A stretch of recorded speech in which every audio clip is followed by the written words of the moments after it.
स्वागत है आपका दोस्तों बिहार इप्टा के लाइव पॉडकास्ट के छठे संकलन में।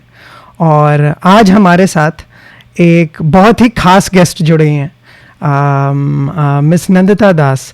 मैम, स्वागत है आपका बिहार इप्टा के लाइव पॉडकास्ट में। और उससे पहले कि हम लोग डिस्कशन में जाएं, आमिर हमें आज शो का फॉर्मेट बताएंगे कि कैसे बातचीत होगी और कैसे हम लोग ये लाइव पॉडकास्ट चलाते हैं। आमिर, बहुत बहुत शुक्रिया कबीर, आपका बहुत बहुत स्वागत है नंदिता मैम आपका बिहार इप्टा के पॉडकास्ट में। और आज का जो हम लोग का विषय है वो है सिनेमा और आज का समय। आज के वक्त में जब हम लोग सिनेमा देखते हैं और या पहले के वक्त में भी जो हम लोग सिनेमा देखते थे, सिनेमा दो तरीके से बनती थी हमेशा से, कमर्शियल सिनेमा, आर्ट सिनेमा। इन सारी चीज़ों पे हम लोग बातचीत करेंगे और एक खास बातचीत होगी कि मैम ने एक फिल्म बनाई थी मंटो, जिसमें वो कहते थे कि बोल के लब आजाद है तेरे, वो पूरा वो तो लाइन भी आता था जो फैज की वैसे फैज लाइन की है, जो लेकिन फैज मंटो की फिल्म नज्म है, में इस्तेमाल की गई। मंटो फिल्म में जो इस्तेमाल की गई, तो उस पे भी हम लोग बातचीत करेंगे कि आज जब कहा जाता है कि ये फिल्म नहीं चलेगी या ये फिल्म सेंसर कर दी जाएगी, रिलीज नहीं होने दी जाएगी, तब कैसा एक बतौर डायरेक्टर अभिव्यक्ति की स्वतंत्रता पे जो हमला होता है वो उस पे हम लोग बातचीत करेंगे। और मैम ने एक फिल्म बनाई थी फिराक, जो गुजरात दंगों पर भी बेस्ड है। तो इस तरह की जो रियलिस्टिक फिल्में होती है, जो सच्चाई के काफी करीब होती है, क्यों अब के दौर में थोड़े से जो निर्देशक है थोड़ा सा दूर इन सारे विषयों से भागते हैं, इन सारे चीजों पे हम लोग आज की बातचीत करेंगे। तो मैम, पहला सवाल मेरा आपसे इसी पर है, इन्हीं सारे विषयों पर, कि जब आपने फिराक बनाई उस वक्त जी, गुजरात दंगों की जो ग्राउंड रियलिटी थी उस फिल्म में वो दिखाई गई और पूरे तरीके से दिखाया गया कि किस तरह से दंगे हुए, भड़काए गए। लेकिन अब जब फिल्में बनती हैं तो उसको भी कमर्शियल पर्सपेक्टिव से बनाया जाता है शायद, कि उसमें ज्यादा मसाले शायद डाले जाते हैं या फिल्म की कहानी तोड़ मरोड़ दी जाती है, इंसिडेंट बदल दिए जाते हैं। तो किस हद तक सही रहता है कि फिल्मों के इंसिडेंट के साथ ही छेड़छाड़ कर दिया जाता है? और मैम, यानी आप और ये सवाल पूछने के एक बहुत खास वजह थी। We were watching an interview, एक इंटरव्यू देख रहे थे आपका, जहाँ आपने भी बताया कि फिराक की पूरी कहानी काफ़ी कहानियों का एक कॉम्प्लेक्स फॉर्म है। वो एक किसी सिंगल नैरेटिव नहीं है। But we don't see that when we see Firaaq, कि यहाँ मैनिपुलेशन नहीं हो रहा, it is still a human story. So we were really intrigued in how to get that balance right. वो बैलेंस कैसे सही होगा? नहीं, सही बात है। देखिए, चाहे वो फिल्म फिक्शन हो, चाहे बिल्कुल हिस्टोरिक या कोई असली घटना के ऊपर बेस्ड हो, सच्चाई उसमें होनी चाहिए। फिक्शन भी हम लोग कहाँ से लाते हैं? जो मन घड़त तो होती नहीं है, वो कहीं ना कहीं जिंदगी से ही निकल के आती है, चाहे अपने अनुभवों से हो, चाहे कुछ देखा हो, कुछ महसूस किया हो, उसमें एक सच्चाई होती है। तो बल्कि फिराक में पहली लाइन है, it's a work of fiction but based on 1,000 true story. Yes. तो वो 1,000 ट्रू स्टोरीज, जैसे सेंसर बोर्ड में मुझे किसी ने वो एक सेंसर वाले तो मुझे कहते हैं इसमें 1,000 स्टोरीज कहाँ है, आपने लिखा है 1,000 स्टोरीज है। तो मैंने कहा देखिए, 1,000 मतलब ये नहीं कि गिन के 1,000 है, ये कहने का तरीका है कि भाई बहुत सारी कहानियों को मिला के उसका एक तरह से एक निचोड़, कंपोजिट कैरेक्टर। यानी अगर आपने मान लीजिए, मैंने बुजुर्गों को देखा है बहुत करीब से, चाहे वो मृणाल सेन हो, चाहे कुलदीप नैयर, एक बहुत ही वरिष्ठ पत्रकार भी थे, एमपी भी थे, और इंडो पाक के लिए उन्होंने बहुत काम किया है उसकी शांति बनाए रखने के लिए। तो इस तरह के कुछ 2-3 बुजुर्ग लोग थे जो मेरे बहुत करीब के थे। वो मैं उनको एक तरह से अपना दोस्त भी मान सकती हूँ, अपना फिलोसोफर गाइड भी मान सकती हूँ। और ये सारे लोग बहुत ही ऑप्टिमिस्टिक थे, और मैं कई बार सोचती थी कि इन लोगों ने तो इतने अच्छे दिन देखे हैं, आज इतने बुरे दिन भी देख रहे हैं, फिर भी इतनी उम्मीद लेके बैठे हैं। जबकि यंग लोग जल्दी से निकल हो रहे हैं, सब मतलब कह रहे हैं सब बेकार है, सब खराब है, और गुस्सा उनमें ज्यादा आ रहा है वगैरह। तो उससे एक तरह से प्रेरणा लेकर मैंने नसीरुद्दीन शाह ने जो कैरेक्टर खान साहब का जो अदा किया है फिराक में, वो कहीं पर एक कंपोजिट कैरेक्टर बन जाता है उन सब लोगों से जो मैं मिली हूँ, जो अपने 70 साल के, 80 साल के, लेकिन फिर भी एक प्योरिटी ऑफ इंटेंट रखते हैं, एक खुला दिल वाला जो एक एस्पेक्ट उनकी जिंदगी में जो है। तो इसी तरह से मुझे लगता है, अगर आप कहते हैं कि ये film is a true story, or you say this is based on facts or it's a historical film, तो ये खुद की एक रिस्पॉन्सिबिलिटी बन जाती है. कोई बंदूक नहीं लगा सकता आपके सर पे, क्योंकि आप कुछ तो फिक्शन उसमें भी करेंगे. अब मुझे जैसे पता नहीं था मंटो जब मैंने की, which is based on reality, Manto के जो उन्होंने लिखा है खुद के बारे में, उनके अलग अलग एसेज हैं जो दूसरों ने उनके बारे में लिखा है, बहुत कुछ उसमें से लिया गया है. करीब मैं कहूँगी 80% बिल्कुल सच है, डायलॉग तक और एक एक इंसिडेंट तक, पर उसमें भी फिक्शन चीजें हैं. अब मुझे नहीं पता उनके और उनकी बीवी जो सफिया थी उनके बीच में क्या बातें होती थी. उनके रिश्ते के बारे में कुछ कुछ पता चला उनकी बेटियों से. जो सफिया थी, उनकी जो बहन है जकिया जलाल, उन्होंने बहुत बताया और में, लेकिन मुझे बारीकियां तो नहीं पता चल सकती हैं कि वो एक्चुअली बेडरूम में क्या बात करते थे. तो मैंने भी उसे फिक्शनलाइज किया है. लेकिन आप फिक्शन में तभी लिबर्टी ले सकते हैं जब आप ऑनेस्टी में रूटेड हो, जब आप सच्चाई के इतने करीब हो, या जब आपको लगे कि हाँ आपको ये मटेरियल अच्छे से पता है, तब फिर आप उड़ान ले सकते हैं. पर आप पहले से ही अगर उड़ान लेने लग जाएं, तब तो फिर आप जाती करेंगे अपने मटेरियल के साथ, या उसे सही तरीके से नहीं दिखाएंगे. तो मुझे लगता है ये हर एक निर्देशक की, हर डायरेक्टर, फिल्म मेकर की ये खुद की एक जिम्मेदारी बन जाती है. आपका कितना कॉन्शियस है, how true do you want to be to the material you are portraying. तो इसमें हम कह सकते हैं भाई आप अगर कुछ और भी दिखाना चाहें, उसमें भी सच्चाई आपकी होनी चाहिए. कभी कभी आपको सच छुपाना भी पड़ता है, नहीं दिखाना पड़ता, क्योंकि आपको लगता है कि नहीं ये स्टोरी गलत तरीके से आएगी, इससे गलत समझा जाएगा. So it's a very tricky thing. वो सारे उसके सारे पीछे बेसिकली इंटेंशन होती है. अगर आपकी नीयत सही है, अगर जिस वजह से आप इस फिल्म को बनाना चाह रहे हैं, जो दिखाना चाह रहे हैं, उसके पीछे की अगर नीयत सही है, तो फिर आपका काम भी सही होगा. अगर आपकी नियत ही सही नहीं है, तो आप कितना भी कुछ कर लीजिए, कहीं ना कहीं वो गड़बड़ हो ही जाएगा. मैम ये बात और दिस रेजोनेट्स विद अस. हम लोगों को एक पुराने पॉडकास्ट की याद दिलाता है. MK रैना सर आए थे हमारे यहाँ, और वो इसी बात पर एक बहुत स्पेसिफिक बात कही थी, and we wanted to drag a question from there, draw out a thread, कि वो बताते हैं कि जब मैं भी इसी तरह से कबीर के प्लेज लिखता था, और I was doing a play which was not in our time, लोग मुझसे पूछते थे कि भाई आपने ये पद कैसे लिख दिया, अवधी भाषा कैसे ले आई, and he went into the same details as you. He was like मुझे कुछ डिटेल्स तो पता है, बट सब तो नहीं पता हो सकता, and that is where I bring in my interpretation. तो ma'am, and ma'am when we जब इंटरप्रिटेशन की बात होती है, तो हमारा सवाल थोड़ा सा दूसरे तरफ चला आएगा, कि how interpretation is being used right now to modify where our country is going, right. आपने मैम अभी 1 साल पहले एक रंगभेद पर फिल्म बनाई थी. करीब 1 साल बाद अभी अमेरिका में रंगभेद की एक वेव चली. उससे इंडिया में भी सोशल मीडिया पर कुछ चीज़ों पर लोगों ने बात उठानी शुरू की, and a lot of companies came out and showed their support. पर हम लोग देखते हैं कि सिस्टमैटिकली फेयर एंड लवली अभी भी अपने प्रोडक्ट्स बेच रही है, और हम लोग इनफैक्ट IIMs और XLRI जैसे बड़े बिजनेस स्कूल्स में केस स्टडीज पढ़ा रहे हैं. Look at Fair and Lovely and how they are adopting to society, what great they are doing. They're not talking about color now, they're talking about glow and confidence, whereas we're kind of हम लोग ये बात छुपा रहे हैं कि systematically इस चीज़ को normalize किया जा रहा है फिर से, और जो पूरी वेव है उसको दबा दिया गया है. तो मैम इसी में why is interpretation being used in a way where it does not support growth?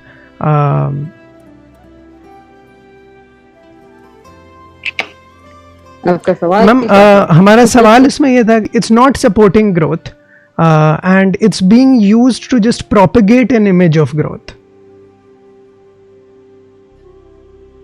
देखिए, इंटरप्रिटेशन जो है ये अलग चीज है और सब्जेक्टिविटी अलग है. पहले जो हम बात कर रहे थे कि एक सब्जेक्टिविटी की, कि हर फिल्म सब्जेक्टिव ही है. मैं चाहे हिस्टोरिकल फैक्ट पे भी बनाऊं, मैं ये नहीं कह सकती पूरी तरह से ऑब्जेक्टिव है. ये मेरा नजरिया है, मेरा मंटो ऐसा दिखता है. मैं जब कहानी बोलती हूँ तो मैं इस तरह से कहती हूँ, कोई और हो सकता है किसी और तरीके से कहे, तो वो अलग चीज है. जब आप किसी चीज को इंटरप्रेट करते हैं, जो आपने एग्जाम्पल दिया जैसे फेयर एंड लवली का, कि आजकल अच्छा जब फेयर एंड लवली और इस तरह की कॉन्वर्सेशंस बढ़ने लगे हैं, 2013 में मैंने ये डार्क इज ब्यूटीफुल कैंपेन को सपोर्ट करना शुरू किया, और तब मुझे लगता था कि औरतों के साथ तो इतनी तरह की ज्यादतियां होती हैं, एक स्किन कलर को लेके क्या एक मतलब स्टैंड अलोन कैंपेन क्या हो सकता है।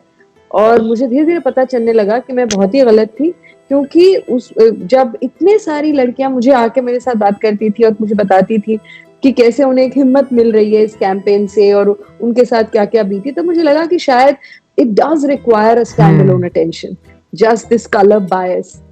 और अगर आप देखेंगे तब से जो कॉन्वर्सेशन एक तरह से बढ़ गया, और मैं by default I have become the face of the campaign. ये कोई ना मेरा कैंपेन है ना कुछ मैं सपोर्ट कर रही थी, किसी और का कैंपेन है। 2009 में विमेन ऑफ वर्थ नाम की एक संस्था ने शुरू किया था। उसके बाद इसमें धीरे धीरे क्योंकि चर्चा होने लगी, जो चीज इतने सालों से नॉर्मलाइज हो गई थी, जिसको इतने खुलेआम एक्सेप्ट किया था हमारे मैट्रिमोनियल एड्स में, अभी भी वो कहा जाता है fair and lovely, homely, convent educated, ऐसी चाहिए लड़की। यू नो, अगर अगर काली है तो उसको हमें सांवली बोलना होगा, सांवली है तो उसको कुछ और नाम दे देंगे। यू नो, सो किसी तरह उसको गोरे के इर्द गिर्द लाने की कोशिश करेंगे, बिकॉज ये सोसाइटी का इतना डीप रूटेड कलर बायस है, तो वो तो हर जगह है। तो उसको अब क्योंकि इतनी चर्चा हो रही है, तो एडवर्टाइजिंग काउंसिल ने भी कहा नहीं, आप इस तरह के एड्स नहीं कर सकते हैं।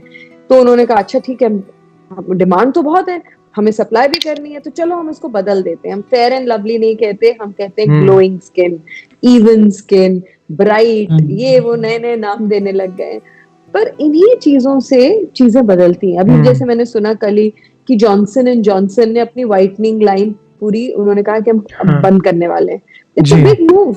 अब एक बड़ी कंपनी अगर कह दे कि हम नहीं करने वाले, और ये ब्लैक लाइव्स मैटर का हो या इस कैंपेन का हो या दोनों का हो या जो भी इसका असर हो, अभी जैसे उनके जो बैंडेड्स हैं, अब वो कह रहे हैं कि जो स्किन कलर, हम लोग जो स्किन कलर कहते हैं वो एक्चुअली पीच कलर होता है। हम में से किसी का भी कलर पीच कलर नहीं है। तो India is full of shades of brown. तो हमारे यहाँ तो हम लोग तो कलर को मानते ही नहीं। मतलब कॉन्स्टिट्यूशन में भी आप रेस करते हैं, caste across, you know, that everybody will be treated the same, religion, caste, gender, ये वो दुनिया भर का जो कम से कम कॉन्स्टिट्यूशन में तो है। सोसाइटी में कितना है वो तो आप लोग सब जानते हैं, लेकिन कॉन्स्टिट्यूशन में है। पर कॉन्स्टिट्यूशन में तो कलर का उल्लेख भी नहीं किया गया है, क्योंकि हम ये मान के चलते हैं कि नहीं नहीं भाई, हम तो सब एक है, रंग से क्या होता है। और इसीलिए हमने इसको दबा के इतने सालों तक रखा है। अभी क्योंकि ब्लैक लाइव्स मैटर पे बहुत एक्टर्स यहाँ बोल रहे थे, तो कुछ लोगों ने ये लिखा कि भाई ये तो बड़ी हिपोक्रेसी हो गई, ये तो आयरनी हो गई कि आप वहां के ब्लैक लाइव्स मैटर कर रहे हैं, कह रहे हैं आप उसके बारे में उनका साथ दे रहे हैं, लेकिन यहाँ जो कास्टिज्म है या यहाँ जो रंग भेद हो रहा है या उसके बारे में आप कुछ नहीं कह रहे। आप तो बल्कि फेयरनेस क्वींस को एंडोर्स कर रहे हैं। तो मेरे ख्याल से it is not just an interpretation, ये एक माइंडसेट को चेंज करने की बात है। और इसके लिए जो जहां पैसा ज्यादा मिलेगा वो लोग कर रहे हैं, चाहे वो कंपनीज हो, चाहे वो एक्टर्स हो। कई लोग मुझे कहते हैं आप एक्टर्स से क्यों नहीं बात करते। ऐसे आपको लगता है कि उनको पता नहीं है कि इससे कितनी सारी लड़कियों का सेल्फ कॉन्फिडेंस, वो अपने आप को कम समझती हैं, उन्हें वो अपॉर्चुनिटीज नहीं मिलती। ये तो कोई नई बात नहीं है हमारे लिए। अगर आप इंडिया में पैदा हुए हैं, बड़े हैं, तो आपको पता है कि किस तरह का अलगाव किया जाता है लोगों के साथ। It's a choice they are making. And again मेरी जगह नहीं है या आपकी नहीं है कि हम किसी को कहें कि भाई आप ऐसा करिए। हम अपने आप को कह सकते हैं, हम इसके बारे में बातचीत कर सकते हैं। उससे अगर किसी का मन बदलता है तो बहुत अच्छी बात है। जी मैम, इससे एक बहुत करंट टॉपिक पर हमारा ध्यान जाता है। अभी प्री शो में हम लोगों ने पिक्चर चलाई थी listen to her, and we like to take this opportunity to first stream the movie for our current audience who is online, and then continue our line of questioning from there. तो दर्शकों, आपके लिए पेश है Nandita ma'am द्वारा लिखित, produced, directed film, acted, camera setting up, sound recording, बिल्कुल तकरीबन सब कुछ ड्यूरिंग लॉकडाउन। जी, लिसन टू हर पेश है आपके सामने।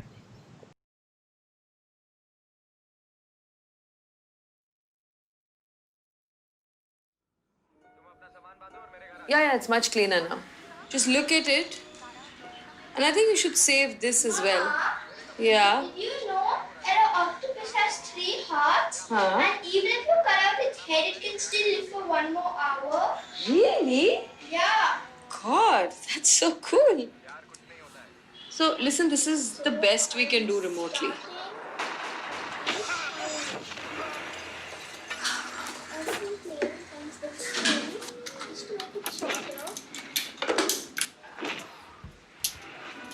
Here.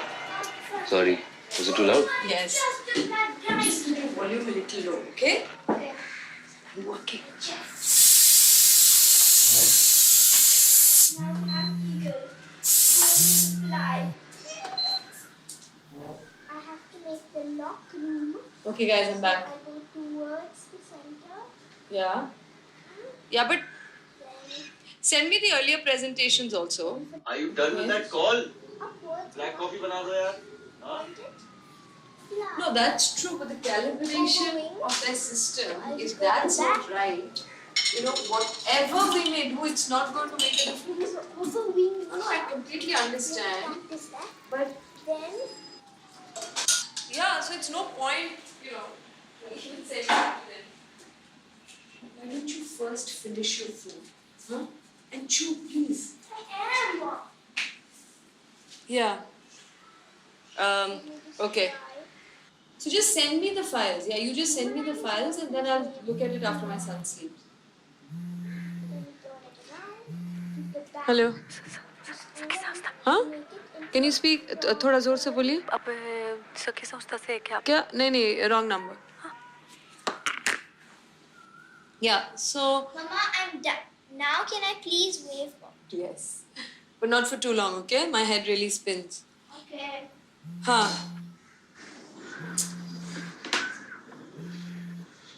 हेलो. मैंने कहा ना आपको कि रॉन्ग नंबर है. दीदी बात सुनो ना मेरी. मेरे को बहुत तकलीफ है. नहीं मतलब पहले भी थी, लेकिन अब भी भाभी बहुत ज़्यादा तकलीफ है, बहुत ज़्यादा ये कर रहा है वो. मेरे को अभी डर लगा, बहुत तकलीफ है. हाँ आई हाँ हेलो. आई. हेलो. सुनो. हाँ मैं आई वो बस गई थी. मैं गाँव बारिश. देखिए. हेलो. हेलो. सुनिए. आप देखिए. हेलो. सुनिए. हेलो. किसको फोन लगाए? हेलो, बोलना कौन है? मैं क्या है? बात करो ना. केमिस्ट. Wrong number.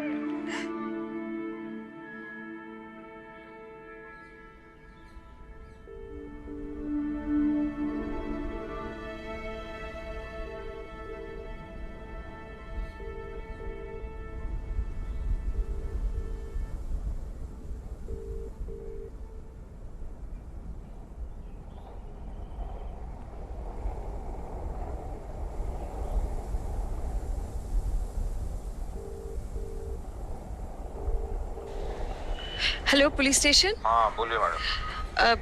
जी देखिए, एक औरत उसको उसके हस्बैंड बहुत मार रहे हैं. उसका नाम बताइए, पता बताइए. हाँ, आप वहाँ पर जा सकते हैं क्या प्लीज़? वो बहुत उनको अर्जेंट हेल्प चाहिए. मैं नंबर देती हूँ, प्लीज़ नोट करिए. नंबर बोलो. 790 317 3248. हाँ. हम दे देंगे ये नंबर वो हेल्पलाइन को. हाँ, अगर आप अभी किसी को भेज सकते हैं. इतने फोन आते हैं हमारे पास, किधर जाएगा हम. हाँ आई अंडरस्टैंड, बट देखिए वो बहुत बुरी हालत में थी, वो चिल्ला रही थी, वहाँ पर एक छोटा बच्चा भी था. तो मत सिखाओ मैडम कि हमारा काम हमको कैसे करना है, ठीक है? सर मैं आपको नहीं बता.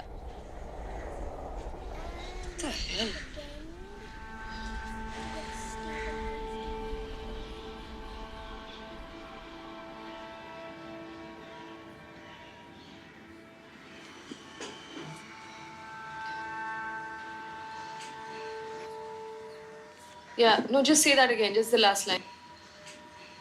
I was listening. It's just that I didn't hear the last bit. You can just repeat it, right? Okay. No. We are not giving it to Chopra for sure. Just give me 20 minutes. I'll be done soon. Okay? So, अच्छा, looks like the mangoes have arrived, huh? yeah, okay. No. ये नासिक का एक बंदा है, he's delivering. Yeah.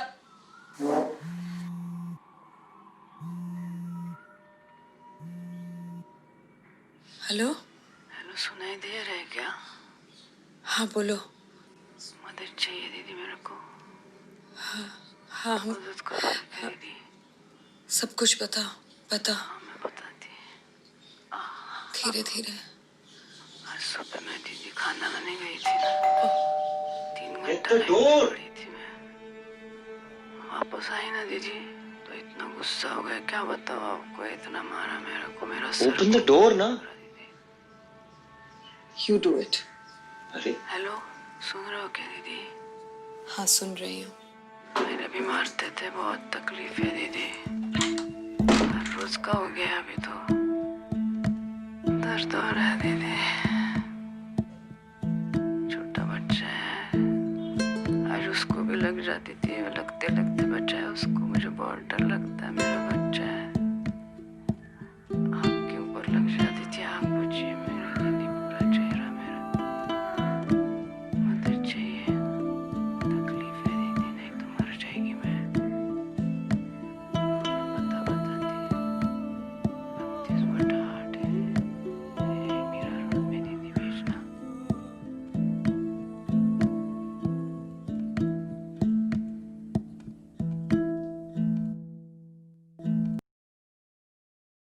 को स्वागत है आपका. आशा है फिल्म आपको बहुत अच्छी लगी होगी और मैम हमारे साथ वापस जुड़ गई हैं.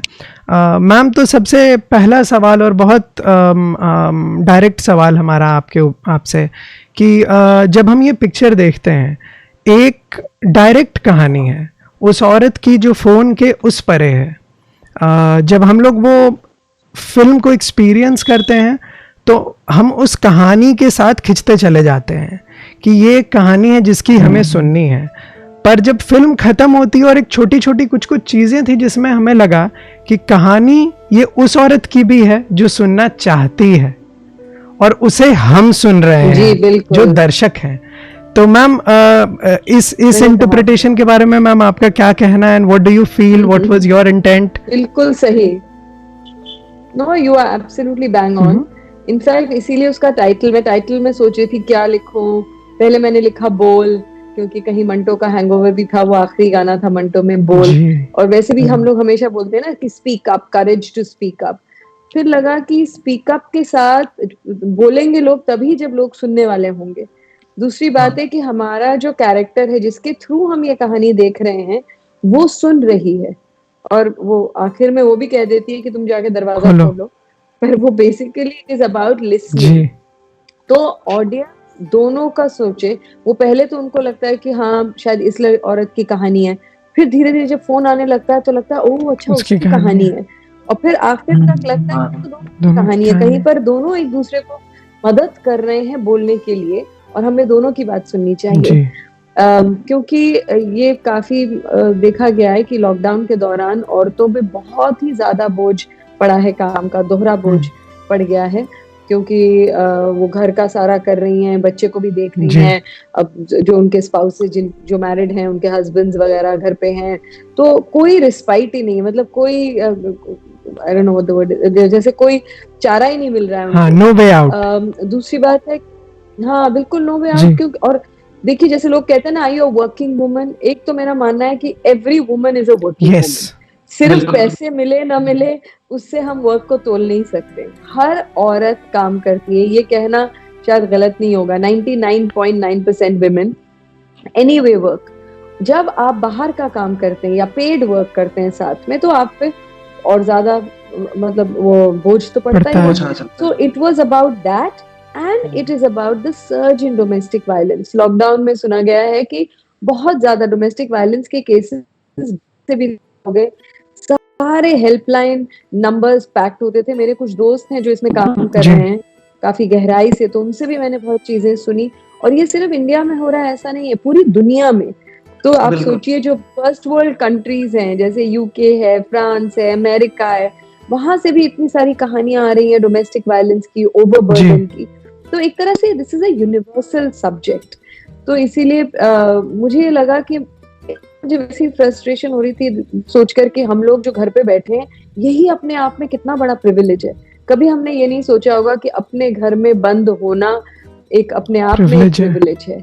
और माइग्रेंट की जो कहानियां और जो इमेजेस हम देखते थे, और बहुत हेल्पलेसनेस सी एक फीलिंग आती थी कि हम क्या कर सकते हैं, हम किस तरह से कुछ कर सकते हैं। और घर बैठे स्पेशली आर्ट के थ्रू मैं बोलती थी इसके बारे में। मैंने माइग्रेंट लेबरर्स के विषय पे काफी वेबिनार्स भी किए, बातचीत भी की, पर कितना वो भी सब थोड़ी देर के बाद वो बातें भी खोखली लगती है कि आप बैठे बैठे बातें कर रहे हैं, उसका फायदा क्या।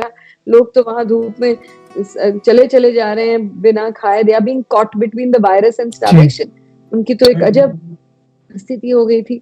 तो ये सारी चीजें हो रही थी, इसके साथ साथ हमें लग रहा था चलो स्टे होम स्टे सेफ, यानी जो बाहर है बहुत वल्नरेबल है, लेकिन जो घर में है वो सेफ है। लेकिन वो भी आयरनी है, क्योंकि घर में भी जो औरतें हैं वो सेफ नहीं है, छोटे बच्चे सेफ नहीं, चाइल्ड अब्यूज बढ़ गया है काफी बड़ा। थॉट कि अच्छा मैं घर पे रहकर चाहे एक बूंद हो इस समुंदर में, पर मैं क्या कह सकती हूँ अपने इस क्राफ्ट के जरिए। तो बहुत इम्पल्सिव, टू बी ऑनेस्ट, मैंने न्यूयॉर्क टाइम्स का एक आर्टिकल पढ़ा जिसमें ओवरबर्डन के बारे में कुछ लिखा था, दैट औरतें किस तरह से जूम मीटिंग बर्नआउट, बिल्कुल there is a Zoom burnout here, destroy. तो वो पढ़ के मुझे लगा कि मैं कुछ लिखती हूँ, तो मैंने ऐसी 7 पेज की एक स्क्रिप्ट लिख डाली और मैंने किसी से डिस्कस भी नहीं किया। अगले दिन सुबह उसको शूट किया, फिर पता चला कि खुद के घर में ही हमें ध्यान नहीं आता कि कब वो सन डाउन होता है, लाइट बदल जाती है, और 12 बजे के बाद बिल्कुल लाइट बदल गई। तो फिर अगले 2 दिन यानी 3 सुबह के टाइम, समझिए 9:30 से 12 के बीच में 3 दिन मैंने शूट किया। सेट हम लोग देख सकते हैं आपके पीछे। मैं बहुत लकी हूँ, हेल्प है बिल्कुल। हाँ, मेरा है, अगर मैं आपको ऐसे करके कैमरा दिखा दूं तो बिल्कुल देखिए, वही घर है जो आपने उस फिल्म में देखा। वैसे भी कहीं जाने की तो गुंजाइश वैसे भी नहीं है। तो तुम भी उसका हिस्सा बन जाओ। और जो मैं खाना पकाता है मेरे घर में भरत, मैं वो सारी किताबों पे सेटअप कर देती हूँ मेरा फोन, तुम बस उसको ऑन ऑफ करना। उसका हाथ भी हिलता रहता था, फिर मैं सिखाती थी। फिर मुझे पता चला कि अच्छा कैमरा तो इतनी दूर है, फोन मेरा इतनी दूर है, अब मैं साउंड कैसे करूंगी। फिर मैंने एक पुराना फोन कहीं पड़ा था, उसको निकाला, उसमें साउंड किया, मैं क्लैप देती थी, शॉट 2 टेक 1, ताकि वो एडिटिंग में आसानी हो। तो इतना ज्यादा सब कुछ एक साथ करती थी कि खुद के परफॉर्मेंस में शायद मैंने सबसे कम ध्यान दिया होगा, क्योंकि दिमाग सब अलग अलग चीजों में बहुत ज्यादा था। तो खैर, it was a spontaneous impulsive response, और मुझे बहुत खुशी है कि बहुत लोगों ने उसको देखा, और सिर्फ अच्छा लगा नहीं लगा ये बात नहीं है, it was to trigger something, it was to spark some tension. तो वो चीज हुई। बहुत औरतों ने बल्कि अपनी सिचुएशन और अपनी स्टोरीज शेयर की यूट्यूब पे, फेसबुक पे। फिर मैंने अपने दोस्तों के जरिए एक काफी exhaustive list of helpline numbers across 17 states, वो मैंने इकट्ठा करके फिर वो मैंने उसको डाला, मतलब अपने सोशल मीडिया पे। I put that entire list, her state wise 17 state के जितने भी हमें मिल पाए उनको डाला कि कहीं किसी को मदद हो जाए। और इसी जब उस दौरान फिर मैंने यूनेस्को को फोन किया, मतलब उन्होंने दिल्ली में कलर बायस का जो इंडियाज गॉट कलर का जो एक म्यूजिक वीडियो किया था हमने, उसे उन्होंने लॉन्च किया। मैंने उनको कहा कि देखिए ये फिल्म आएगी, कुछ लोग देखेंगे, यूट्यूब पे पड़ी रहेगी, अगर आप इसका कुछ इस्तेमाल कर सकें थ्रू योर वर्कशॉप्स, क्योंकि आप लोग तो काम करते हैं इस पे। तो उन्होंने कहा बिल्कुल, domestic violence is a big issue और ओवरबर्डन ऑफ वर्क, तो हम UN Women, UNFPA, यूनिसेफ, उन सबको वो लोग लेकर आए, साउथ एशियन फाउंडेशन जिनको भी मैं मिली हुई थी। सो स्लोली, जैसे कहते हैं, कारवां बढ़ता गया और काफी लोग इसको फिर ओन करने लगे। और मैंने ये भी कहा कि मैं इसका कोई कॉपीराइट नहीं करना चाहती हूँ। मैंने एंड में ये नहीं कहा है कि प्रोड्यूस बाय, कॉपीराइटेड बाय, कुछ कॉपीराइट नहीं है, ये सबका है, किसी को दिखाना है, यूज करना है, आपको जो मर्जी करना है आप करिए। अगर आपको डब करना है, मैं सिर्फ कहूंगी कि आप मुझे बता दीजिए ताकि उसकी क्वालिटी पे मैं ध्यान दे सकूं, लेकिन make it yours and use it in the way you want. Ma'am, आपने जो कहा कि पूरे लॉकडाउन में घरेलू हिंसा बढ़ गई थी। घरेलू हिंसा इतनी बढ़ी थी कि यूनाइटेड नेशन के जो जनरल सेक्रेटरी हैं उनको भी एक स्टेटमेंट जारी करना पड़ा था। जी। लेकिन केंद्रीय मंत्री जो है महिला बाल विकास की, उन्होंने कहा कि नहीं, ऐसी कोई घटना नहीं हुई है, ये सब बेकार की बात है, कोई घरेलू हिंसा नहीं बढ़ी है। तो सरकार क्यों ऐसी चीजों को जो सामने हो रही होती हैं उसको मानती ही नहीं है कि ये सारी चीजें हमारे समाज में है। भैया इस सरकार के बारे में तो जितना कम कहा जाए वो बेहतर है जी। क्योंकि हम तो कह कह के हमारे गले में दर्द हो गया है। नहीं देखिए, ये कोई कहने आपने कहा वर्सेस कबीर ने कहा, ये ऐसी बात नहीं है। इसके पीछे काफी स्टडीज हुई हैं। लोग इवन दो जो भी फिगर्स, जो आंकड़े हमारे सामने आ रहे हैं वो इंडिकेटिव नहीं है क्योंकि इस तरह के केसेस तो ज्यादातर अनरिपोर्टेड होते हैं। लेकिन जो रिपोर्टेड केसेस, जो एनसीडब्ल्यू है, नेशनल कमीशन फॉर वुमेन, जो सरकार का ही एक हिस्सा है एक तरह से, वो खुद कह रहे हैं कि इट हैज डबल से भी ज्यादा बढ़ गया है। हेल्पलाइन नंबर्स के लोग खुद कह रहे हैं। तो इसको नकारना तो मतलब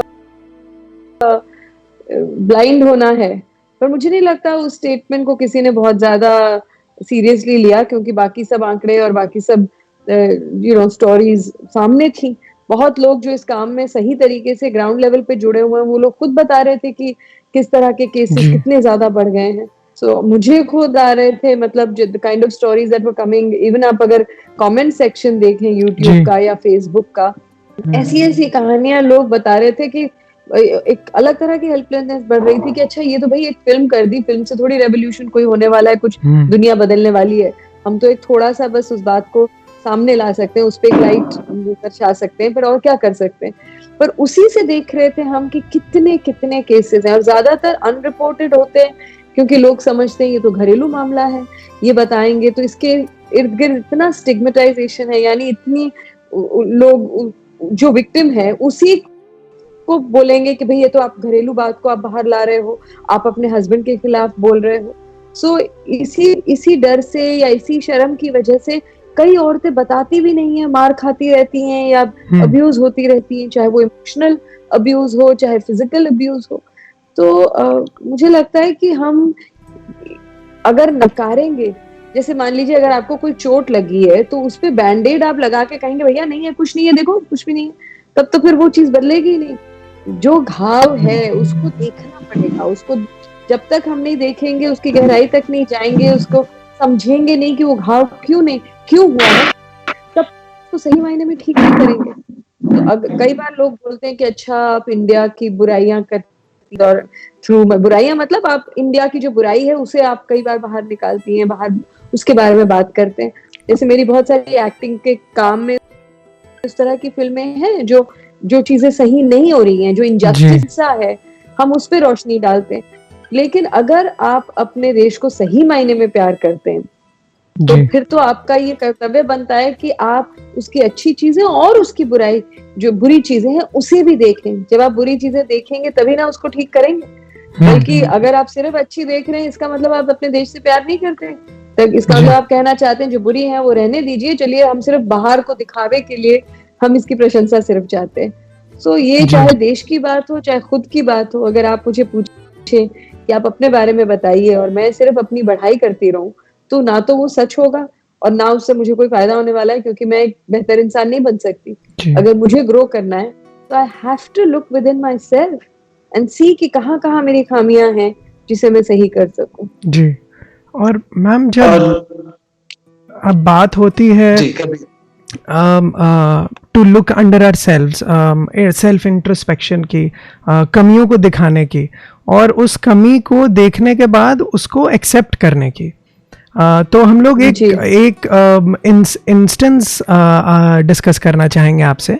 2005 में आप कैन्स की जूरी मेंबर थी और उस साल पाम डियोर जिस फिल्म को मिला, जॉन पेयर की फिल्म जी, और उसकी कहानी दर्शकों को बताना चाहूँगा मैं एक जल्दी से एक लाइन में। वो एक मिडिल क्लास यूके यूएस के कपल की कहानी थी जो अपने बच्चे को बेच देते हैं और फिर कैसे वापस खरीदते हैं और उनका स्ट्रगल। और ये कहानियाँ 2005 में हो रही थी एक इंटरनेशनल फोरम पे।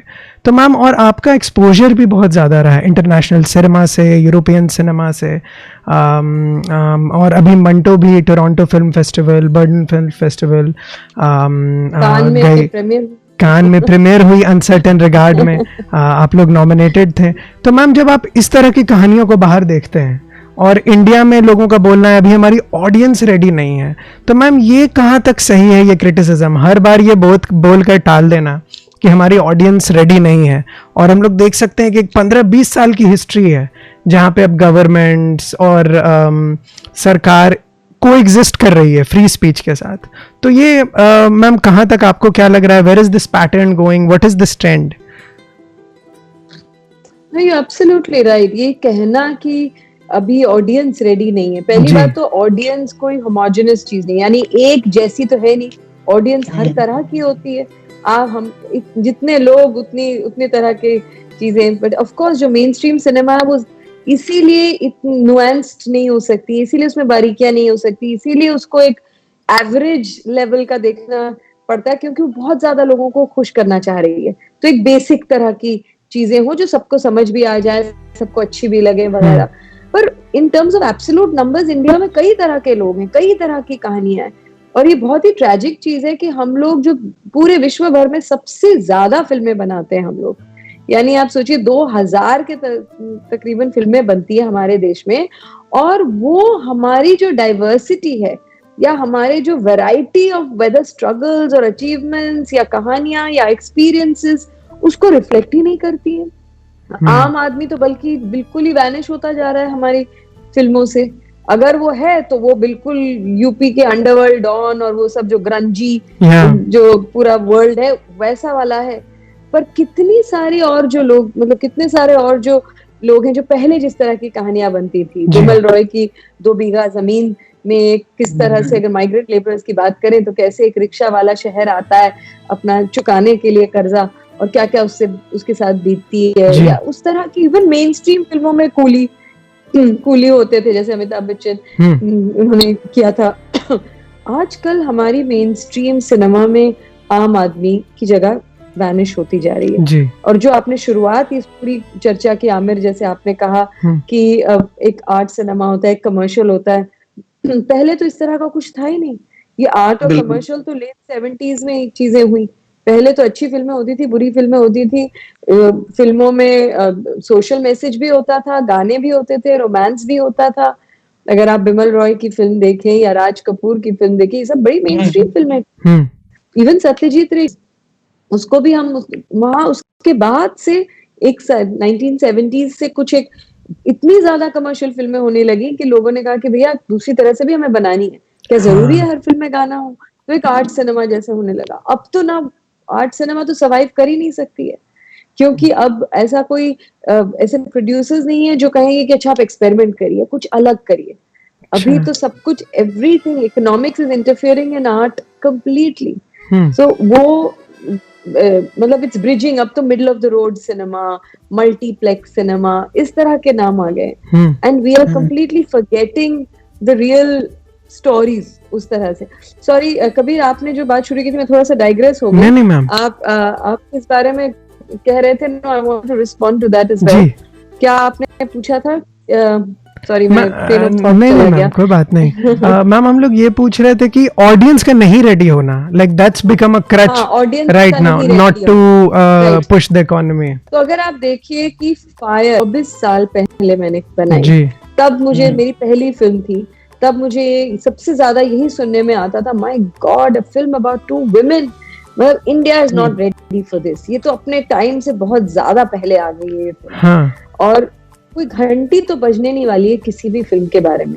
चलो भाई, अब पूरा 1.3 बिलियन पीपल और 7 बिलियन कितने भी हो गए, हम उतने लोग अब रेडी हो गए, ऐसा तो कोई वक्त नहीं आएगा।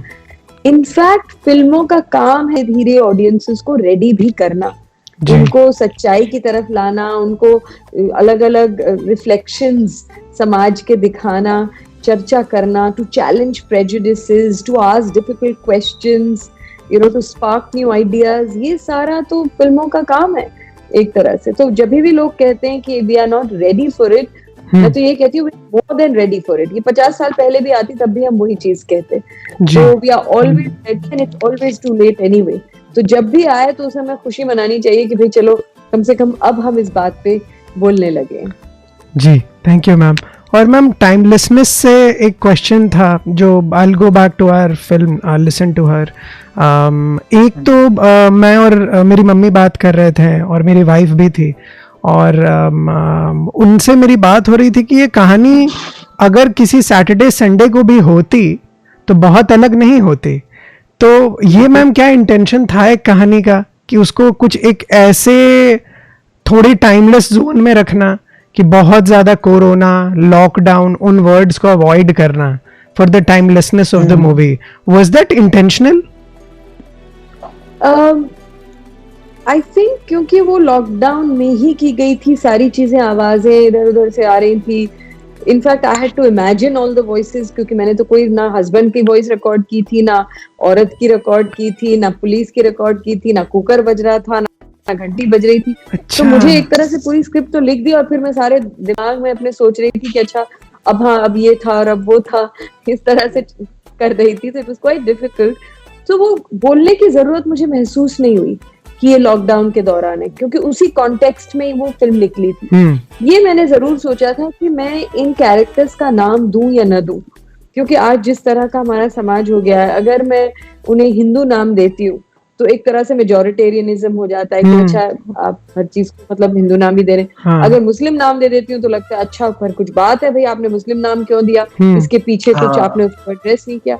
तो आजकल नाम भी इतना हमारी अगर फर्स्ट नेम हो या सरनेम हो तो और ज्यादा, क्योंकि फिर कास्ट हो जाता है, किस रीजन के हो, इन चीजों में मैं पढ़ना नहीं चाहती थी। In that sense I wanted to make it more than timeless unfortunately शायद रहेगा, क्योंकि बहुत लंबी लड़ाई है इन चीजों पे अनफॉर्चुनेटली। इसीलिए देखिए ना, फिराक अनफॉर्चुनेटली अभी भी रेलेवेंट है, या मंटो भी बहुत साल रेलेवेंट रहेंगे। तो हम तो चाहते हैं कि सारी फिल्में जो हम करते हैं वो इररेलेवेंट हो जाएं, उससे ज्यादा खुशी मुझे नहीं मिलेगी, when we actually come to that. पर मैं ये जरूर चाहती थी कि हम इन कैरेक्टर्स की यूनिवर्सैलिटी देखें कि वो कहीं के भी हो सकते हैं, कोई फर्क नहीं पड़ता वो किस मजहब के हैं या किस जात के हैं या क्या उनका नाम है। This is a woman. मैंने जब लिखा था तब मैंने ऐसे न्यूट्रल से नाम ढूंढे थे जो can be either of the religion, जैसा कबीर आपका नाम है, इट्स अ वंडरफुल नेम। तो उस तरह से, क्योंकि आजकल इतना बोझ हो गया है नाम का, तो बट देन आई सेड कि मुझे कोई किसी को नाम ही नहीं बुलाता है। तो जब मैं बच्चे से भी बात करती हूँ तो उसको इस तरह से किया कि आप मिस भी नहीं करते, आपको ये नहीं लगता कि भाई क्यों नाम छुपाया है, ऐसा भी नहीं है, पर नाम बताया नहीं।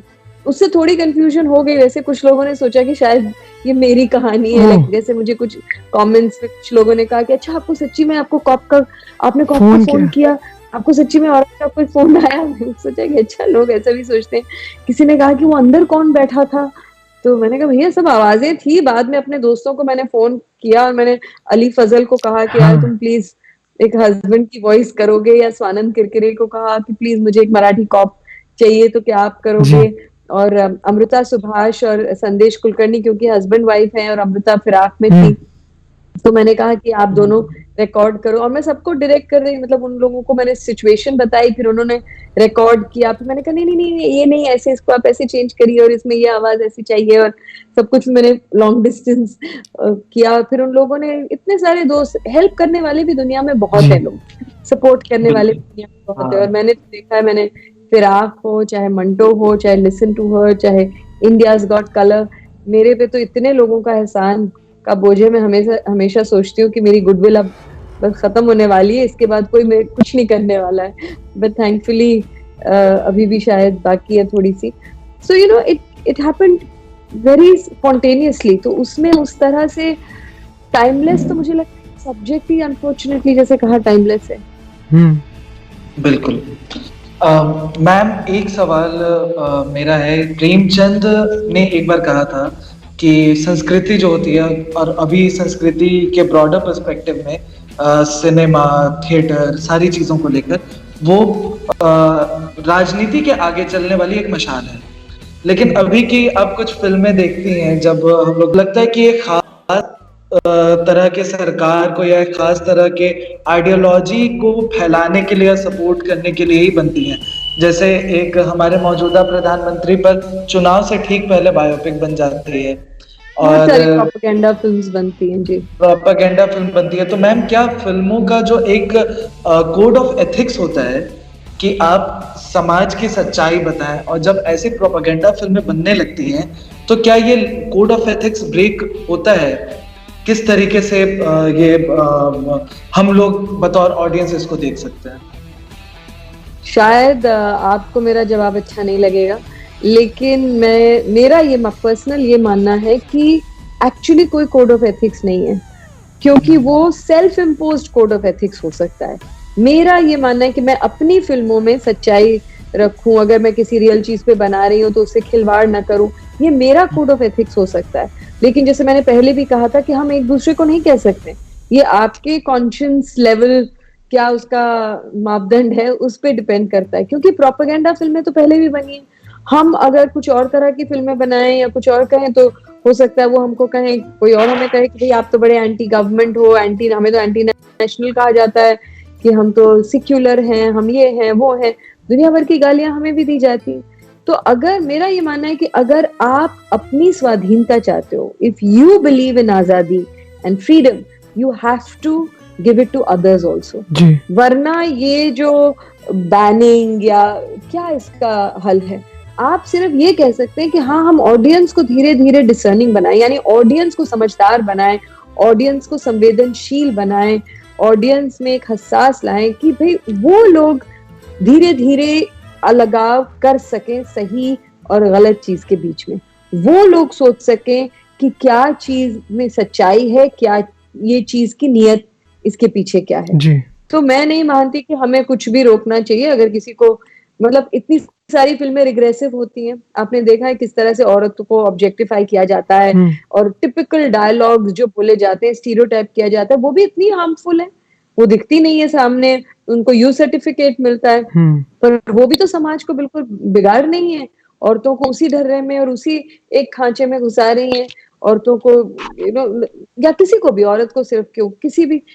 तो आजकल तो सभी लोग इतने टची हो गए हैं, आप किसी चीज के बारे में बोलो तो कोई ये खड़ा हो जाता है कि भैया ये आपने हमारे खिलाफ क्यों कहा, हमारी जात के खिलाफ, हमारे मजहब के खिलाफ, हमारी इस प्रोफेशन के खिलाफ। हर तरह से बचते बचते बचते आर्ट तो कुछ बचेगा ही नहीं अगर आप इतना उसको सैनिटाइज कर दोगे। तो ये हम लोगों पे, लोगों के टेस्ट पे, लोगों की अंडरस्टैंडिंग पे जरूर काम करें।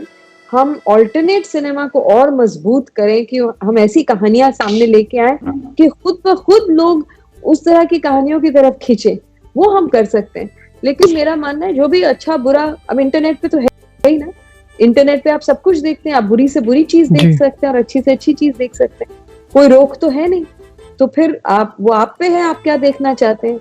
अगर आपका टेस्ट अच्छा होगा, अगर आप बुद्धिमान होंगे, या अगर आपका इंटरेस्ट वेरिड होंगे, तो आप अच्छी चीज देखेंगे, वरना आप बेकार की चीज भी देख सकते हैं। तो जब वहां वो आजादी है तो हम क्यों सेंसरशिप कर रहे हैं और हम क्यों अपने पे ये तलवार ले रहे हैं, क्योंकि उसी तलवार से हमारा भी गला कट सकता है। तो अगर आपको आजादी चाहिए तो फिर सबके लिए आजादी होनी चाहिए। ने जवाब खत्म किया, वहाँ एक आखिरी क्वेश्चन था हमारा लिसन टू हर से, एंड वो इसी फिल्म के एक अंत मोमेंट से था, जब फ़ोन आता है और मैं और मेरी वाइफ बात कर रहे थे, और उस दौरान हम लोग ये एक दूसरे से पूछ रहे थे कि she says to her husband कि you open the door, that's very important. वो एक बहुत इम्पॉर्टेंट मोमेंट है, she speaks up for herself, वो हाँ बिल्कुल। और पर हमें लगा कि एक और बहुत इम्पॉर्टेंट मोमेंट था जो शायद दर्शकों से मिस हो गया हो, जहाँ आप दरवाज़ा बंद कर कर अंदर चली जाती हैं। इट वॉज नॉट अबाउट कि I will be the saviour, it was about listening to her. Absolutely. क्योंकि मैं ये नहीं चाहती थी कि अच्छा हम जो अपर क्लास हैं, जिनके पास ज्यादा प्रिविलेजेस हैं, वही किसी को बचाने वाले हैं। दोनों एक दूसरे की मदद करते हैं अननोइंगली। और जो न्यूयॉर्क टाइम्स आर्टिकल जिसके बारे में मैंने आपको पहले भी बताया, जो मैंने पढ़ा था, उसमें मैंने पढ़ा, उसमें था या गार्डियन में था, पता नहीं, किसी एक आर्टिकल में मैंने पढ़ा कि सबसे ज्यादा सेफ औरतें अपने आप को बाथरूम में महसूस करती हैं, कि जब वो उनकी एक प्राइवेट स्पेस है, वहां पर एक उनके पास एक लेजिटिमेट एक एक्सक्यूज, एक रीजन है अकेले होने का। तो ज्यादातर लोग जब कंप्लेन भी करते हैं बाहर पुलिस को या हेल्पलाइन को, वो बाथरूम से फोन करते हैं। तो अभी जो औरत अपना ये जो मेन औरत है जिसका रोल मैंने किया, जो जूम कॉल करना चाहती है, और जब भी वो करती है, कभी हस्बैंड कॉफी मांगता है, कभी कुकर की सीटी बजती है, कभी बच्चा वो करता है, वो सब कुछ करती है, कोई लड़के क्रिप करके नहीं, वो फुल्ली फोकस्ड होना चाहती है। जब वो अपसेट होके वापस भी आती है कॉप के साथ बात करके, वो फिर कहती है अच्छा चलो मैंने कॉप का अपनी जो जिम्मेदारी थी वो मैंने कर दी, अब मैं फोकस कर। तो सामने वाला जो जूम में भी जो है वो बोलता है कि रिपीट, क्या बोला, तो कहते हैं कि आपने just say it again, I'm sorry I missed it, एक बार तुम बता सकते हो ना दोबारा। So all she wants to do is to focus। पर जब उस औरत का दोबारा कॉल आता है, एक तरह से उसे ये मौका मिलता है कि वो उसकी मदद करे, यानी सुने, सिर्फ सुने। वो क्या मदद कर सकती है तब भी उसको नहीं मालूम है। तो वो लैपटॉप छोड़ के सीधा she wants to go because she knows that is also for her। Imagine an upper middle class, educated, so called empowered woman, जो हम देख रहे हैं कि इतनी ज्यादा नहीं थी जी। उसके लिए भी वो सबसे सुकून की जगह है कि वहां पर कम से कम मुझे वो 3-4 मिनट तो छोड़ दो कि मैं शांति से सुन सकूं। So, एक तरह से वो दरवाजा बंद होना और उसकी वॉइस जो कंटिन्यू करती है, वो स्क्रिप्ट में भी था, मतलब it was a conscious decision of you don't need to see it but you know that behind the doors ये दोनों औरतें have bonded, are listening to each other, are speaking up। और वो भी जाते जाते बोल देती है कि तुम दरवाजा खोलो। छोटी, और ये कोई बहुत बड़ी बगावत नहीं है, बहुत बड़ा स्टेप नहीं है, बट छोटे छोटे स्टेप से हम रेजिस्ट कर सकते हैं। ये पुरुष प्रधान समाज जो पेट्रियार्की है, उसको बहुत आहिस्ता आहिस्ता, कुछ लोग धड़ाम से तोड़ना चाहते हैं, कुछ आहिस्ता से तोड़ना चाहते हैं। हमें कोई चीज उसमें जज नहीं करनी चाहिए। हर इंसान की एक अपनी जर्नी है, अपना कॉन्टेक्स्ट है। पर so you are absolutely right कि वो दरवाजा जो बंद होता है, उसके बाद का जो मोमेंट है, जो हमें सिर्फ आवाजों से सुनाई देता है, that is a very very important moment. और इसीलिए मैंने उसके बाद वो लिखा भी था, याद नहीं, पर whisper, speak, shout, every your voice will be heard, ऐसा कुछ मैंने उसके बाद लिखा। चाहे आप फुसफुसा के कहें, चाहे आप बोल के कहें, चाहे चिल्ला के कहें, आप बोलिए, क्योंकि कोई ना कोई आपकी बात जरूर सुनेगा। क्योंकि जब तक वो कॉन्फिडेंस नहीं आए कि भाई कोई सुन रहा है आपकी बात, तब तक बोलने का साहस कई बार नहीं होता है। बिल्कुल जी, बिल्कुल। और ma'am I know we are running close to our time now, तो एक आखिरी सवाल था हमारी जो ऑडियंस है उनके तरफ से, जो हम लोगों ने लेकर रखा था। ये सवाल मैम थोड़ा फिल्म डायरेक्शन की तरफ है, कि अब जब कोरोना के दौरान, बिल्कुल इस समय में जहाँ पर पब्लिक परफॉर्मेंसेस जो थिएटर की बैकबोन थी, to go in the people, be in the people, how do we now, हम लोग कैसे एज थिएटर आर्टिस्ट, थिएटर रंगकर्मी, जो पूरा फॉर्म है वो अब कैसे बदले, अपने आप को कैसे खींचे। और मैं आपको वापस ले जाऊंगा आपके ही एक बहुत इंटरेस्टिंग फॉर्मेट पर, जिस पे आपने काम किया था, खामोश अदालत जारी है, एक सिने प्ले का फॉर्मेट, जो इप्टा में भी हम लोग कोशिश कर रहे हैं कि किसी तरह से इम्प्लीमेंट हो, उस पर काम हो। तो मैम उसके बारे में अगर आप बताएं जनता को हमारे, कि अगर ऑडियंस नहीं है तो कैसे अब थिएटर फिर भी कंटिन्यू होगा। हाँ, मतलब ये एक ऐसा दौर चल रहा है कि सब लोग, पहले कुछ दिन तो हम लोग आई थिंक शॉक में थे कि ये सच हो रहा है, कि ये कोई बुरी साईफाई स्टोरी चल रही है, ये मजाक चल रहा है, क्या हो रहा है।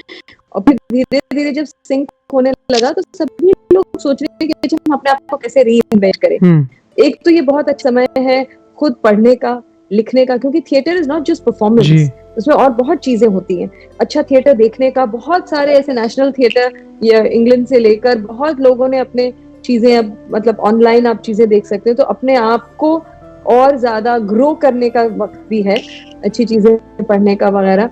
उसके अलावा आप परफॉर्म भी कर सकते हैं। आजकल तो लोग ऑनलाइन भी परफॉर्मेंस रीडिंग्स कर सकते हैं, प्ले रीडिंग्स, जैसे हम लोग जूम कॉल कर सकते हैं, वैसे हम लोग प्ले रीडिंग्स भी कर सकते हैं। हम याद कर सकते हैं एक दूसरे की परफॉर्मेंस, एक्सप्रेशन पे हम लोग ज्यादा काम कर सकते हैं। मेरा बेटा जैसे थिएटर वर्कशॉप कर रहा है, मैं देख रही हूँ बड़ी मजे मजे की चीजें जो टीचर हैं वो करवा रही हैं बच्चों के साथ, अलग अलग रोल्स अदा कर रहे हैं, वो लोग अपने आप रोल प्ले कर रहे हैं, कहानियां बना रहे हैं, कॉस्ट्यूम बना रहे हैं।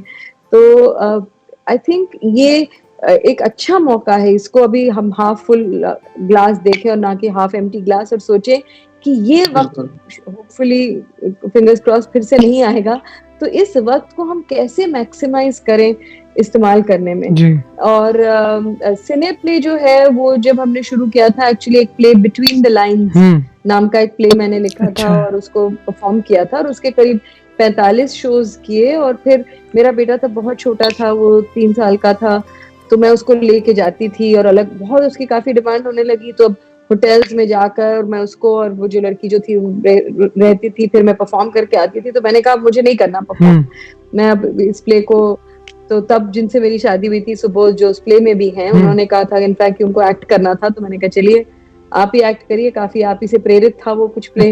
हस्बैंड वाइफ की स्टोरी थी, तो उसका नाम बिटवीन द लाइन्स है, शायद हॉटस्टार पे है जी। और उसमें भी इस तरह का कुछ है एक्चुअली, लिसन टू हर। अभी मुझे ऐसे बोलते नहीं, हम लोग जब देख रहे थे तो वी वर सेइंग क्लास और एक वर्किंग क्लास का कुछ एक कनेक्शन है उसमें, तो हम दोनों ने एक तरह से डबल रोल किया है। तो जब तो सुबोध का ये आइडिया था कि हम लोग इसको शूट क्यों नहीं करते, तो पहले तो मेरा बड़ा रेजिस्टेंस था कि नहीं, थिएटर का तो मजा ही है सामने ऑडियंस को, और इसको शूट कैसे करेंगे। और तो हमने सोचा कि अच्छा फिर क्या नाम देंगे, फिर मैंने कहा अच्छा आप नाम सिने प्ले दे दो, क्योंकि सिनेमा भी है और प्ले भी है। तो फिर मैंने उसका नाम सिने प्ले दिया और शूट किया। वो शूट का डायरेक्शन किसी और ने किया, मैंने नहीं किया था। मैंने जो ऑन स्टेज मैंने डायरेक्ट किया था उस प्ले को, पहला प्ले था मेरा जो मैंने डायरेक्ट किया। और फिर उसको फिर हमने एकदम सिनेमैटिकली शूट किया, यानी ट्रॉली भी लगाई, एंगल्स भी किए, क्लोजअप भी किया, लेकिन एक ही स्पेस पे, जैसा हमने स्टेज पे किया था तकरीबन वैसा ही किया। हमने कॉस्ट्यूम के साथ ज्यादा लिबर्टी नहीं ली या किसी और चीज के, तो प्ले का एक सेंस रखा। लेकिन और फिर मुझे लगा कि एक्चुअली तो बहुत अच्छी चीज है, क्योंकि आप अलग अलग भाषाओं में हम जो प्ले हैं वो हम सबटाइटल के थ्रू देख सकते हैं। बहुत अच्छे प्लेस जिनके शोज हो जाते हैं उसके बाद फिर कभी दिखते नहीं है, या जैसे अगर आप पटना में हैं या आप न्यूयॉर्क में हैं, कई प्लेस आपके पास शायद आएंगे ही नहीं, या हम यहाँ हैं तो पटना के प्लेस नहीं आएंगे। तो एक तरह से डिजिटल मीडियम का कुछ फायदे हैं, कुछ नुकसान है, तो हम फायदों का तो फायदा उठाएं पूरा। एंड तो आप शूट भी कर सकते हैं, आप मोनोलॉग्स कर सकते हैं, आप एज एक्टर्स एक दूसरे को मदद कर सकते हैं, फीडबैक देख सकते हैं, किस तरह से अपना तलफ्फुज प्रोनाउंसिएशन जो है उसको शार्प कर सकते हैं, अलग भाषा सीख सकते हैं ताकि उससे आपको प्ले में फायदा हो। So there is lots to do अगर आप चाहें। जी, thank you a lot ma'am. Aamir, आपका कोई आखिरी सवाल है, क्योंकि आमिर कुछ ऐसे चाह रहे थे कुछ पूछना। आमिर, आपका कुछ है? नहीं, मेरा जो सवाल था ऑडियंस के तरफ से वो कबीर जी ने लिखा है। बिल्कुल, चलो फैंटास्टिक। नहीं, मुझे भी बहुत अच्छा लगा आप दोनों से बात करके। और मैम इप्टा के पूरे परिवार की तरफ से आपको बहुत बहुत शुक्रिया जुड़ने के लिए। और जाने के पहले मैम आपका है, अगर आप दर्शकों के साथ कोई मैसेज छोड़ना चाहें, इस ब्रॉडकास्ट के बाद will play the film again, और उसके बाद हम लोग जो हेल्पलाइन के नंबर्स हैं। इप्टा से मेरा एक नाता भी है, क्योंकि हम भी जब बड़े हो रहे थे थिएटर कर रहे थे, सफदर भी इप्टा का हिस्सा थे, सफदर हाशमी, जिनके साथ मैंने सबसे पहले नुक्कड़ नाटक किया, 4 साल उनके साथ काम किया। लाइट मेरी शक्ल दिख रही है आपको, क्योंकि धीरे धीरे लाइट कम होती जा रही है, जैसे लिसन टू हमें लाइट अभी दिख रहा है मैम। हाँ, ठीक है, ओके। तो इप्टा के बारे में तो हमने बहुत सुना भी था और बहुत सारे लोग जुड़े हुए थे। हबीब साहब के साथ, हबीब तनवीर के साथ भी मैंने एक प्ले किया था, वो भी बहुत इप्टा की बात किया करते थे। और ये शबाना जी, जावेद साहब, इन लोगों से भी बहुत कहानियां मैंने इप्टा की सुनी है। उसके बाद मैं एक बार मधुबनी आई थी बिहार इप्टा के लिए, 60 इयर्स ऑफ बिहार इप्टा कुछ मधुबनी में किया था उन्होंने, तो वो बहुत चाहते थे कि मैं आऊं, तो मैं पटना से ही गाड़ी में हम लोग ट्रैवल करके मधुबनी पहुंचे थे। और मैं सोच रही थी मैं इतनी थक गई हूँ, और कभी कभी हम आलसी हो जाते हैं कि अच्छा आदत पड़ गई कि भाई बस प्लेन से उतरे और वहीं पर हम्म। प्रोग्राम है, लेकिन फिर आप बड़े शहरों में ही सीमित हो जाते जी। हैं। तो वहां जाने के बाद 5 घंटे की जो कार राइड थी उसकी थकान बिल्कुल मिट गई, क्योंकि बहुत सारे यंग और एंथुजियास्टिक मुझे आप जैसे लोग मिले और वो इतने बढ़िया से उन्होंने परफॉर्म भी किया और it was a wonderful evening. तो मुझे बहुत खुशी है कि मैं एक तरह से इप्टा के बिहार प्लेटफॉर्म पे फिर से आई हूँ और आप लोगों से बात कर रही जी, हूँ। Thank you. बिल्कुल ma'am. Thank you, thank you ma'am. Thank you very Thank much. और करते जी रहिए, मैम। हार मत मानिए, ये दौर भी निकल जाएगा। लेकिन हम इस दौर की भी कहानियां और सिर्फ अपनी नहीं, जो हमें एक्सपीरियंस हो रहा है, पर इतने सारे लोगों की किस किस तरह के एक्सपीरियंसेस हैं, उन्हें अगर हम किसी तरह से पिरो सके अपने काम में और अपने नाटकों के जरिए और अपने आर्ट के जरिए उनकी बात रख सके, क्योंकि हमारे पास अगर एक कला है या एक माध्यम है या एक जरिया है, उसका हम कैसे सही तरीके से इस्तेमाल करें, ये भी हमारे पे एक तरह की जिम्मेदारी है। तो हम इसे पूरा निभाएंगे तो अच्छा जी, बिल्कुल। Thank you ma'am. Thank you शुक्रिया हमसे कबीर, जुड़ने के लिए। हमें बहुत बहुत शुक्रिया मैम हम लोगों से बातचीत करने का, और शुक्रिया। सभी के तरफ से आपका बहुत बहुत धन्यवाद। धन्यवाद मैम। शुक्रिया।